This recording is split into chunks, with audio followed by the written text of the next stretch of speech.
Welcome to this episode of the Smart Leaders Sell podcast. I'm Jessica Lorimer, sales coach and leadership expert, and I am really excited to dig down into today's episode.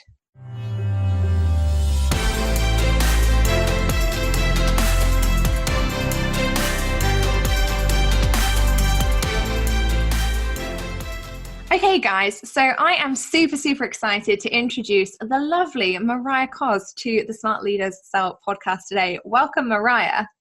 Hi, thank you so much for having me. I'm so excited to be here today. I just can't wait for this because we've just had a little pre-confab before we started recording, and we both kind of had this mutual, oh my God, selling is amazing. Yay, more people should do it kind of moment. So tell people who you are and what you do, because your company growth has been exponential.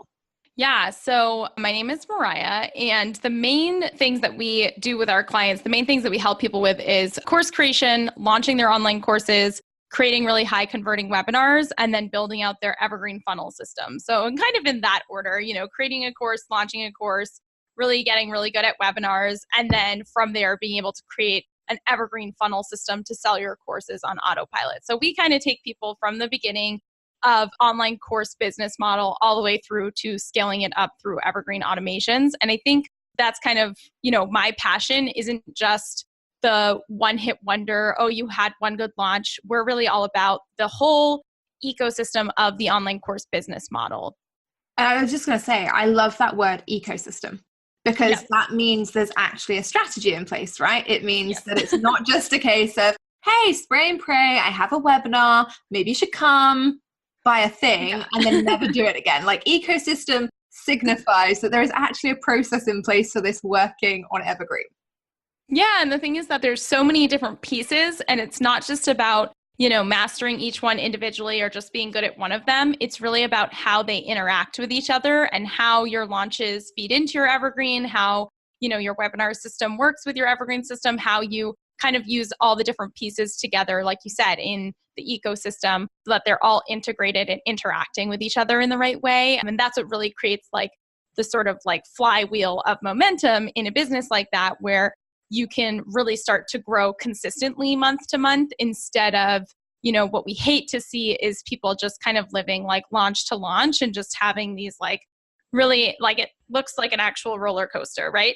Like ups and downs and ups and downs. So we don't want any of our clients to get stuck there. And a lot of people, I know that we're going to be talking about, you in this series are talking about different business models and how there's so many different ways, to get to that first six-figure mark, whether you're coaching or doing services or consulting. For us, it's online courses. And this is just, we don't want to see you get there by like this feast or famine. We want to see you get there really steadily. So yeah, that's what we do with our clients. Our main focus for the past year has been our accelerator program, which is really the culmination of all of those, that whole ecosystem of the online course business model. Like I said, not just that sort of one hit wonder. And, it's sad, but sometimes you see people, they have one big launch and then they can never replicate it. They don't know why it worked. They can't keep it going. So we really focus on the whole system. So I really like that, because it's, for me, when it comes to sales, there are only like 5 elements that somebody needs to have a really good sales process. They need to have clarity on who they're selling to and what they're selling. They need a super strong message that identifies them in the market and polarizes their audience so that they attract the best and repel the rest. Yep. Quote Chris Ducker, I love you. Then obviously they need to have a great offer that is immediately sellable, something their audience actually wants and is something that they struggle with and have a pain point from. They need decent sales skills, and then they need automation. And that's it, like from A to Z for me of selling. So you do this amazing thing where you turn people from basically feast or famine. Okay, you might be selling one-to-one or, even one-to-many, but on this, I want to say sporadic level. Like what we're often taught in the online space is launch a program, never launch it again. Instead of being like, launch a program. Program, tweak it, launch it again, and make it more efficient. And instead, what you're helping people do is effectively become more efficient with their businesses from the get-go. Yeah. And it's like you said, sometimes people come in and already, they're either working one-on-one with, coaching clients or consulting or even services, they're freelancing.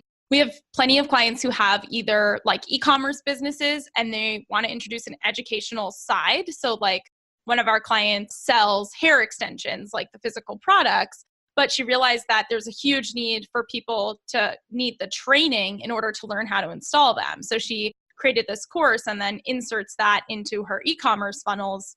And that works really well. So it's kind of this thing of like, some of our clients have brick and mortar businesses, local, in-person, physical locations, but then you're really limited to your, actual town or city. So, they want to add this sort of level of having an online side of their existing business. So it's like you said, it's kind of taking wherever you're at, if you're doing one-on-one, if you're doing local stuff, if you're doing e-commerce, and understanding that there's probably a piece of the puzzle that will fit in with online courses as well.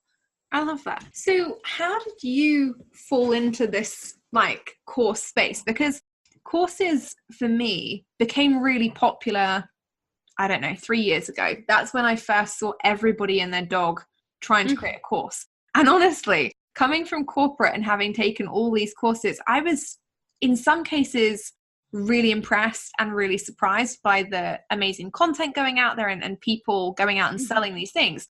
And there were some instances where I was like, oh, I feel like I want to kind of scrub myself down a little bit. Like the salesperson got sold onto something that it didn't feel like somebody cared about my education as the buyer. So how did you fall into that world? Yeah, that's why curriculum design is like one of our core most important things. Like I always talk about in our marketing, I'm like, look, you can have all these sales strategies, you can have a great webinar, you can have like a funnel with great emails, you can have all this shit, but like if you don't have a course that actually gets your students really good results and the curriculum isn't like top notch, you're always going to fail because that can't last very long if you don't actually get results for your students. But the other thing is that like if you don't feel super confident in your program and in your course content and in your curriculum design, then you're going to self-sabotage in your selling because secretly you don't really want anyone to buy your course because you don't even feel very proud of it and you're not really confident in it. And so what we see is that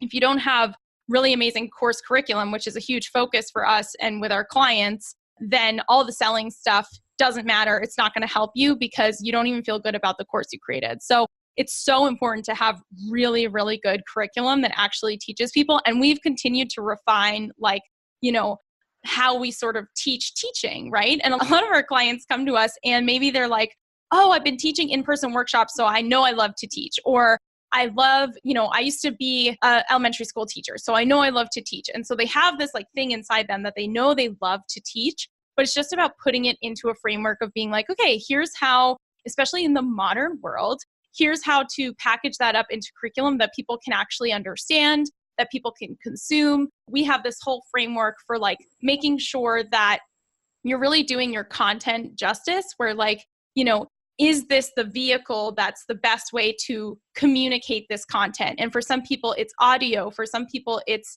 text. For some people, it's video. For some people, it's diagrams and content and illustrations. It just kind of depends on the content and also the person and their delivery style. So we have like a whole framework for like creating your curriculum and actually creating content that like is understandable for the end user so that they can comprehend and then get results and take action. And in terms of my background, I have a very like, there's plenty of people who are like, oh, I have like a PhD in teaching. And I'm like, okay, that's awesome. That's like not me. My background is that I always went to very experimental and progressive schools my whole life. And so ever since I was like a very little kid, since I was like 5 years old, I was in these schools that were very experimental, where it was completely self-directed and completely self-designed curriculum, even at that young age. So, at 6 years old, I'm designing my curriculum for the year, being like, I'm going to study butterflies and I'm going to read all these books and I'm going to raise butterflies and that's how I'm going to learn about it. And it was all just very self-directed and totally like design your own curriculum type schools. And I continued throughout my life to go to schools like that, where it was completely like self-motivated, like you have to design your own curriculum. And so since I was, at that young age all the way up and through college, where I tried to go to regular college, dropped out of regular college, and then ended up going to another experimental school where, again, it was just like design your own curriculum. You have to come up with what books are you going to read? What are your activities and how are you going to learn this stuff? How are you going to implement it? What projects are you going to do to really like make sure that you're understanding this curriculum that you've created for yourself? And so I've just always, my whole life, been designing curriculum, usually for myself, because those were the types of like self-directed schools that I was going to. And so when it came to online courses, it was just like a really natural, like, oh, this is of course how I would like organize information. And this is of course what I would do is like create a curriculum around this. That's awesome. And I'm also really jealous because I'm an army brat. I went to 16 different schools and nowhere were they like, hey, Jess, want to raise butterflies? Yeah. Want to write about whatever you want? Everyone was all like, no, like, let's do a language, let's do the science. I think that's really cool. And I think it's really important, you know, what you're saying there about actually understanding the importance of putting together a curriculum that works for the user, but also how we learn, how we retain that information. Like going to those schools taught you how to put together a curriculum that explained things in bite-sized chunks and gave you different ways and abilities to learn and retain that information. Mm-hmm. Whereas I think what we're seeing a massive rise of, and again, this is one of the things that contributes to this, you must aim for 6 figures and there's only one way to do it, is, okay, you have a 12-week course and you will have 12 modules and module 1 will be module 2 will be build your website. And I think, you know, that it doesn't work for the majority of people. It does set them up to fail because not everybody can cope with doing one massive module, you know, if we're talking about website building in a week. That's just not feasible for the majority of people. Totally. And that's why like we have such a focus on like customizing your whole, the way you think about online course curriculum is completely wrong, right? Like the way people think about, oh, it has to be 8 modules and every module is a week and there's this, and a course means 8 modules of slide presentations recorded over videos. And I'm like, we have clients whose courses are like audio meditations and poetry and print out posters that you like put on your walls and like look at. Like some of our clients, their courses are just like, you know, audio and photographs or just workbooks and journaling prompts. It really depends. Some of them are just like diagrams and screenshots, you know, because that's the best way for them to actually get across the information. It's all about like,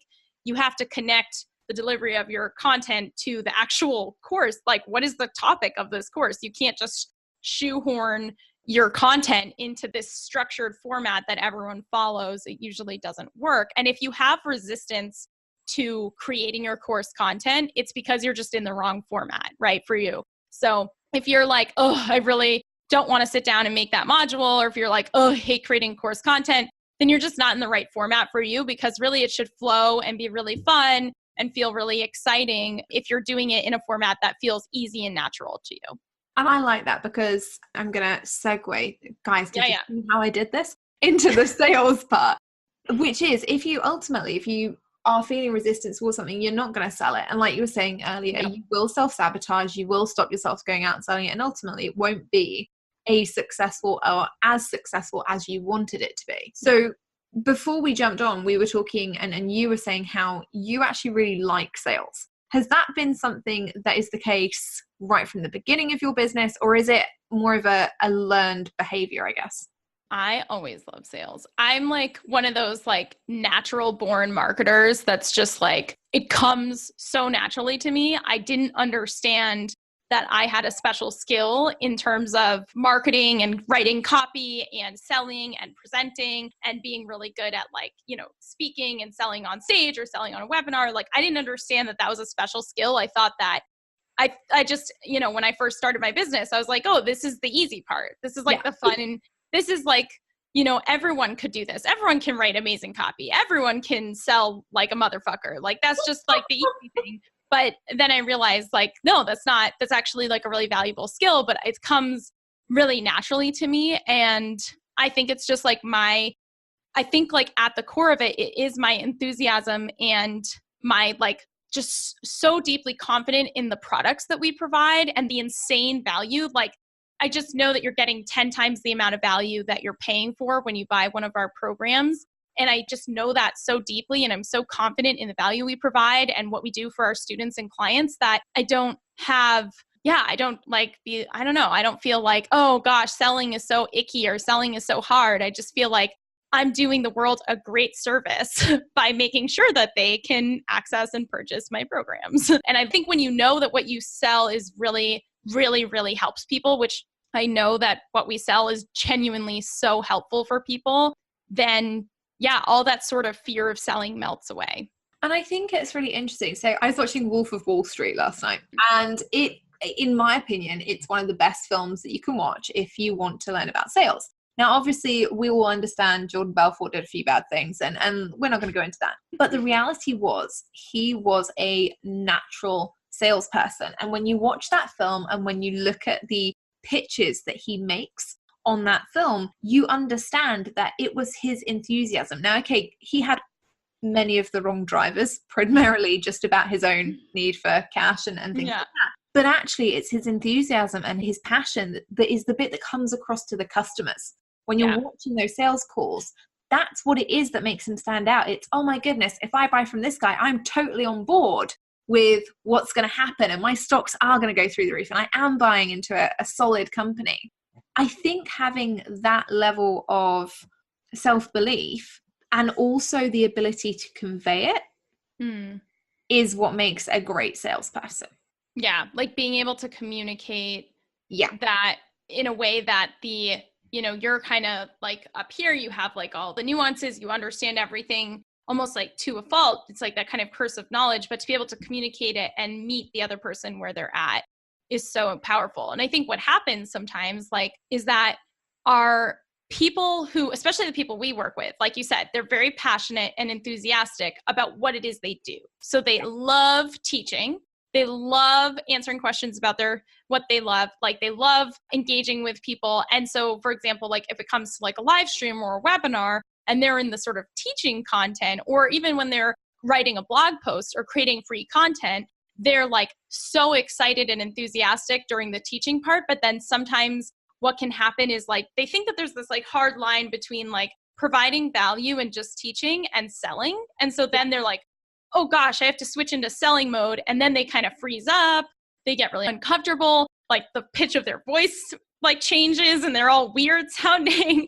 Or they think, even if it's in the context of emails, they're writing this email and they think, oh, okay, now I need to switch into selling mode in this email. They think that it's separate. But again, it's just all an integrated ecosystem. It's all woven together. It's like when you tell a story, you're selling. When you teach something in the right way, you're selling. When you just tell someone your story, like it's all woven together. And instead of thinking of it like, oh, I'm teaching and then stop that, now I'm selling, just integrate it. It's all integrated. I think it's one of those things that I think people struggle with because as a society, we've learned to be more cerebral. Everyone's so focused on what if this happened? What if that happened? What if somebody hates what I say? What if somebody sends me a mean email? What if somebody thinks I'm selling too much? Or what if somebody, doesn't think I'm giving value? And I think instead we need to start thinking about how can I make sure that my message is going out to the right people, and actually pre-qualifying a lot of that sales stuff, which is what your ecosystem's doing. It's making sure, okay, well, the sales message is only going to get out to the right people. So ultimately you have the best chance of making them want to buy it because they've already been pre-qualified. They've already addressed the kind of clarity issue and the messaging piece. So they know that they want to hear from you specifically on a certain topic.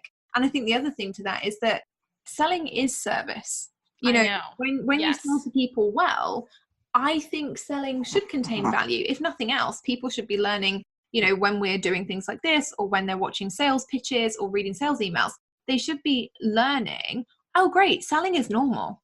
Selling is a normal part of life. Oh, isn't that an awesome way of selling that makes me feel good? Oh, isn't that a part of selling that doesn't feel great to me? I won't use that with my audience. It's all a learning curve. And I think that, we need to kind of steer clear of these thoughts that everyone's back to like 1960s.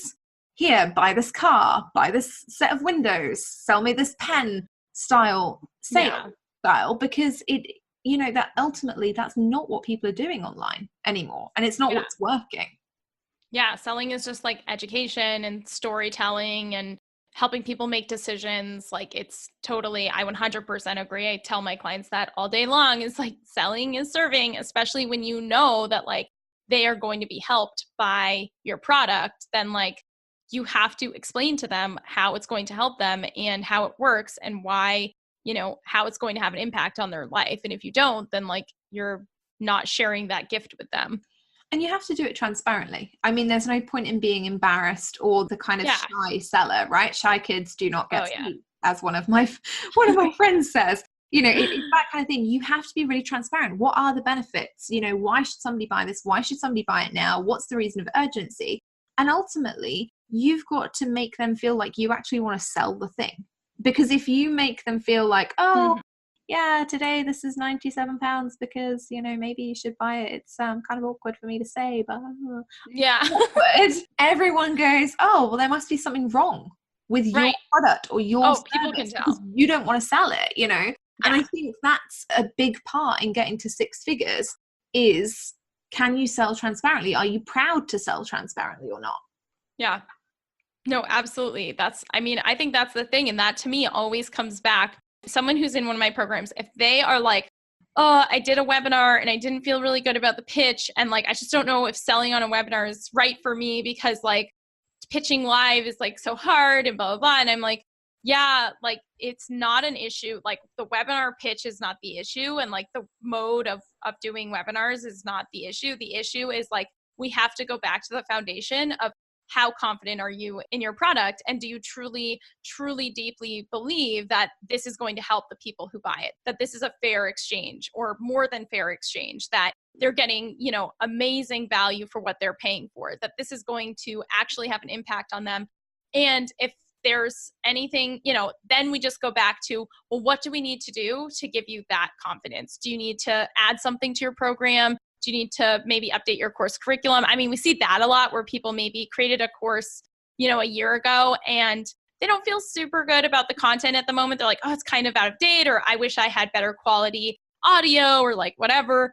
And so that will lead to that sales self-sabotage as well. So, it's all about like, okay, well, it's not the marketing modes that are actually like wrong for you. It's usually just like, we need to go back and just be like, okay, what do we need to update or change or fix in your product to make sure that you feel like, oh my gosh, this is incredibly valuable. People are getting so much value out of this and I love selling it.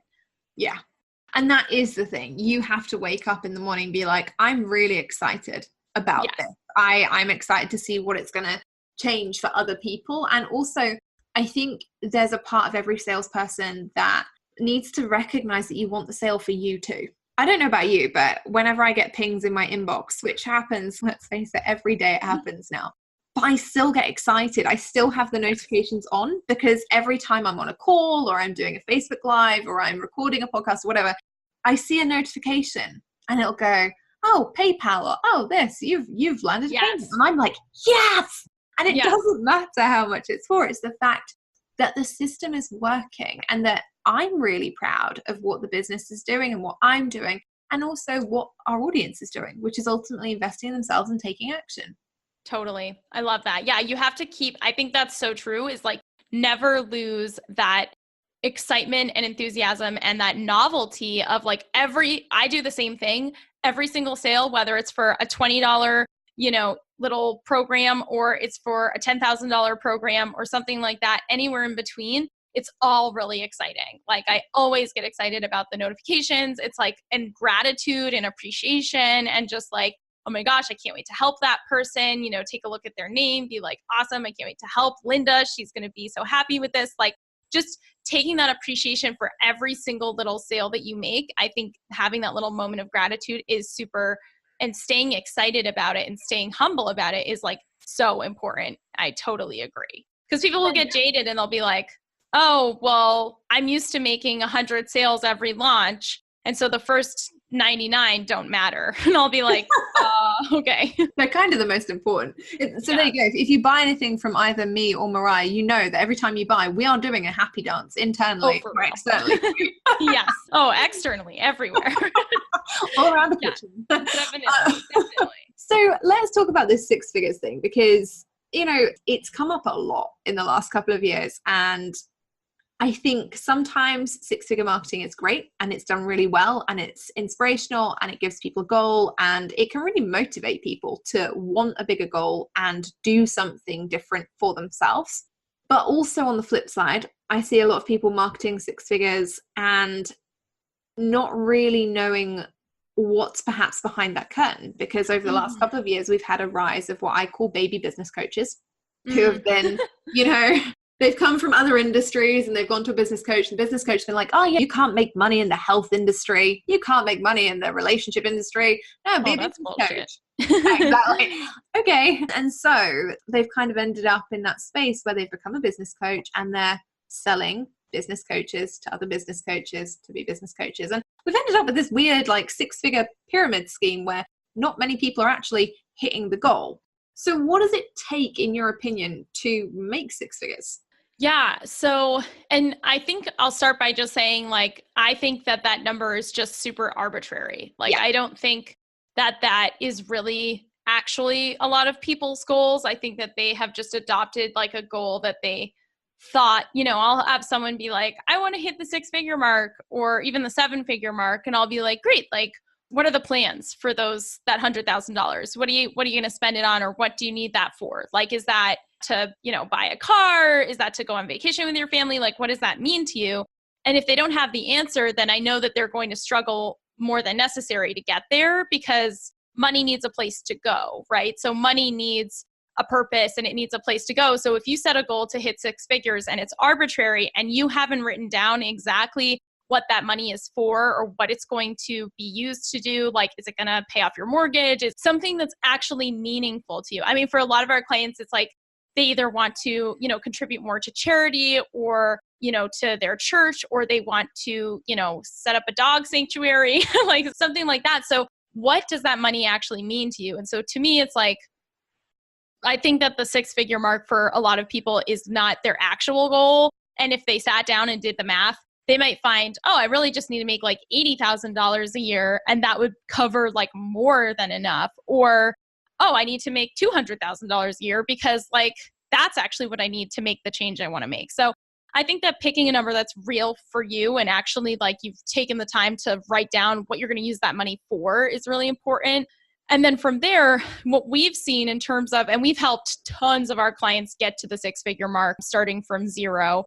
And so what we've seen is obviously, persistence and like people not giving up. It's sad when you see people, maybe they don't see a result in the first 2 months, so they just give up. And I'm like, oh my gosh, you're like right on the cusp of everything coming together. It takes a while for everything to get into that, like I said, like that flywheel of like, oh my gosh, okay, we have traction, everything's kind of snowballing. Like it takes a while to get to that point. And people will kind of give up right before they're about to really be able to see that change. So it's, what we see for people who do successfully hit that 6-figure mark is the persistence. They don't give up after the first couple months because they're like, oh, I was looking for a quick fix and this didn't work. Like, okay, well, nothing's going to work for you then. Try to think of what else.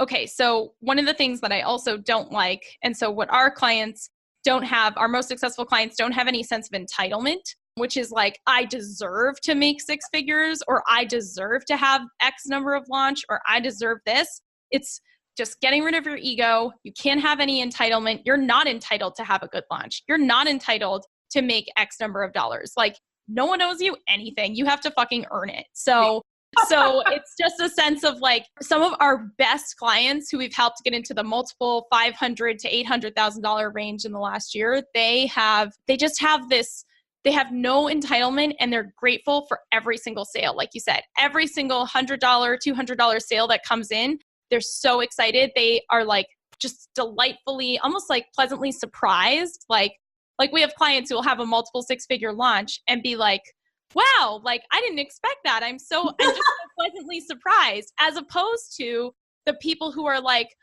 oh, I only had a 6-figure launch. I wanted it to be 200,000, not 100,000. And then they're pissed. And I'm like, you are never going to be successful. I mean, you are successful in that certain sense, but like, you're just always going to feel this struggle because you don't have gratitude. You just like have this entitlement that doesn't get you anywhere. And also you're always looking for the negatives. Like I've had some really, really successful launches over the course of the last 4 years, and my business is in a really fortunate place. But I don't wake up with every launch and being like, oh, cool, well, this is just going to make 250K off the bat. Right. Because it just will.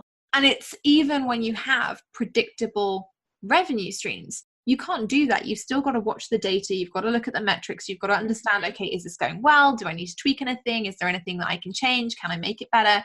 Even through the launch. And I think, you know, when you get to the end of the launch, no matter how much you make, you have to look and go, oh, wow, however many people put their trust in me to deliver a great experience at that next stage. Isn't that awesome? Rather than going, okay, well, there are 7.2 billion people in the world and, you know, 7.199999 didn't put their faith in me to deliver the course. I think, you know, we're so programmed to look at, oh, well, I wanted to do this and it didn't happen, and we're always looking for a way to be critical. The reality is, if people aren't buying from you, you did something wrong. Like end of conversation. People buy from people. And if you cannot be a human being and you cannot look at your sales process in that way and build that relationship and have somebody enjoy it, that's where your problem is. Not with your product, not with your webinar. Are you being a human? Yeah. And that's the thing, is you have to get out of your own way. Stop, like you said, stop being so like cerebral, overthinking, overanalyzing, get out there and sell, hustle a little bit. I mean, getting to that first 6 figures, it is doing things that don't necessarily scale, right? Like it's doing more live webinars before you've gotten to the point where you can really effectively have an evergreen funnel. It's doing, you know, live stuff and promotions and joint ventures and, you know, things like that while you're kind of getting your footing before you can really go all in on like automation and scaling and that kind of stuff. And I think maybe some people from day one, I mean, yeah, I want you to design your business with the end in mind. I wouldn't say, if you want a course business, I wouldn't say, oh, well, you should start a one-on-one coaching business, because then you're just going to have to change your whole business model anyway, which I don't recommend. So it's like, you should start with that end in mind, but at the same time, understand that like that first year, if you're trying to get to that mark, it's going to be, you know, it's going to be trying different things. It's going to be seeing what works for your audience. It's going to be open to experimentation, doing things that make you uncomfortable. I mean, I can't tell you how many people like with evergreen funnels, they just have so much mindset baggage around evergreen because it's not as much work, and people who are used to hustling, they have a really hard time letting go of like that feeling of I worked so hard to earn the sale. And so when you're going evergreen, it's like, get out of your own way. You have to be willing to let go of the mindset baggage. You have to be willing to stop self-sabotage and like just let it work. Let the process work. I completely agree. And I think as well, if you're going to set a goal, like you were talking about earlier, and you're not setting an arbitrary number, you're setting like a 100K goal or a 250K goal, whatever your goal is, you have to accept that it's going to take time. Richard Branson did not build a business in 6 months. So, you know, whilst there are a bunch of people who have made money in a really short space of time, the majority of long-term sustainable businesses, they've had to build on their successes. And those successes haven't started at, great, we had a 100K launch straight away, straight out the bat, didn't do anything before that, but here we go, we've made this money, so the next launch is going to be 200 and so forth. You know, people have to work, you have to build from where you are and from where you want to be, not building your business from where you want to be and not recognizing where you are. I think you've got to weigh those things up. Totally. And like ROI is a long game, right? So you have to be in it and be like, I understand, like you said, that this could take 6 months to start seeing traction. Not even like, oh, I'm going to blow up in 6 months, everything's going to be perfect, but like to start seeing traction, to get it right, to get my messaging right, to get clarity on who my actual audience is. Maybe you need to pivot a few times. I mean, that's what I mean when I say like people give up after, you know, a month or two. And I'm like, you know, you're not, good luck with trying any time. It's like that Napoleon Hill story of the guy who's like mining for gold or whatever, and he just gives up and sells the ground for like a penny. And then this other guy comes along and it's like 2 meters. And all he would have had to do was dig another 2 meters. But people don't, you know. And I think there's a big difference between that and an idea not working. You know, what we're not saying here is, oh, if you have an idea that you've tried for, let's say 18 months and it just consistently isn't working and it's not producing anything, you're not getting traction, then keep at it, because it shouldn't be, right? In that sense, you should be setting fire to that and working out what the problems are and rebuilding it differently. What we're saying is you can't expect to do something for 2 months and go, right, okay, this is a multi-million-dollar empire, because that isn't going to happen. And it sets you up as the business owner to fail, because when it doesn't happen, you feel bad, you feel guilty, you feel negative, and you come out of all of the spaces that Mariah was talking about earlier with regards to gratitude, with regards to being positive about every sale, with regards to enjoying it, with regards to putting together the best content. And instead, you're just in this constant, oh my God, got to hustle, got to get a client, got to pay my bank manager, got to pay my mortgage, instead of coming at it from the real place that businesses thrive, which is ultimately, how can we provide the best solution to somebody else's problem? Yep.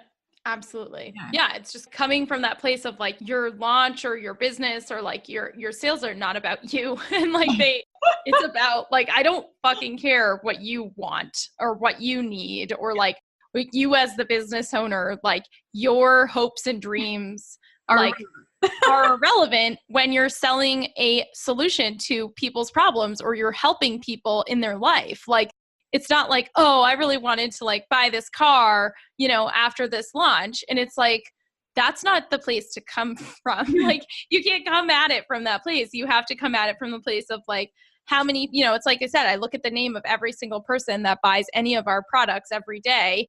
And I'm just like, I can't wait to help that person. Like, I can't wait to see what that person creates with our product or our program. I can't wait to work with them. I can't wait to help them.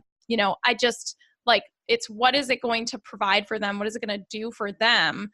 Yeah, you can't really come at it from this place of like, oh, but I wanted blah, blah, blah. And it's like, okay. Get a GoFundMe account. Like, go fund my new Porsche. Yeah, for real. I know. It's maybe we'll stick that in the show notes. If anyone wants to put a link in there, go for it. We'll plug that. Thank you so much for coming on today. Seriously, this has been amazing. And I could literally talk about this all day with you, because you genuinely are incredibly passionate about it. And I think for me, it's really nice to hear somebody else talk about sales in the same way that I talk about sales, that actually enjoys it, because, sales should be fun. It should be the task in your day that you look forward to, because it's the only task in your business that is mutually beneficial. Sales benefits you as the business owner, and it benefits your audience because it gives them something that they can take action on that is genuinely going to change their lives. And I think that if we all reframed it slightly differently to look like that, maybe people wouldn't be as bothered about selling as they perhaps are at the moment. Definitely. And just to allow yourself to fall in love with it. And, there's obviously let go of the stigma that you think is around selling. And, especially, I'm sure you see this too, people in health and wellness or spirituality. We work with people in all different niches. We rarely work with other marketers. So when we see people selling, spirituality and things like that, they're like, oh, in my industry, I can't really do hard sells because like, it just won't work in my industry. And I'm like, that's just not true, but you have to dive a little deeper into why you believe that. Yeah. And that whole belief system of like, oh, well, if you're selling meditation, you can't really sell that hard because that's not what people do in this space. And it's like, well, that's just, if everyone is just being shameful about selling, that doesn't help anyone. So why not be the person to kind of change that paradigm? So I think that, it's just a matter of feeling really good about what it is you're selling and understanding how much value you bring people when you give them that gift of an opportunity to purchase your product and to exchange that value, that investment for what they're getting, because that's what allows them to take action. Yeah, 100%. And if you are somebody who is in the spiritual space or health and wellness space, you know that I've done an episode that I bang on about again and again and again called Why Spiritual Shouldn't Mean Poor. So if you are still struggling with that, please go and listen to it, because there are so many out there who have these amazing talents who just undercharge or don't charge them at all. And it drives me crazy, because you guys cannot live on unicorn dust and fairy what's-its, okay? Thank you so much. Honestly, it's been a pleasure. Where can people find you if they're looking to set up their own evergreen funnel, if they're looking to start their own series of super successful webinars? Where is it that they can come and grab some Mariah in their day? Yeah, absolutely. So you can find me at workwithmariah.com, and you'll see an application there if you're interested in working with me. And we have some programs and products and things like that. And we'll make sure to kind of set you on the right path of what would be the right fit for you. And I hope that I get to hang out with some people from your audience. And thank you so much for having me. This was really fun. No, you're so welcome. And seriously, guys, I've been to workwithmariah.com and I was like, oh, filling in my little application. Yep. Make sure you go and check it out. Have a look over there and make sure, obviously, you find Mariah and give her some props for coming on today as well. It has been such a pleasure. Thank you so much. And I will see you all in the next episode.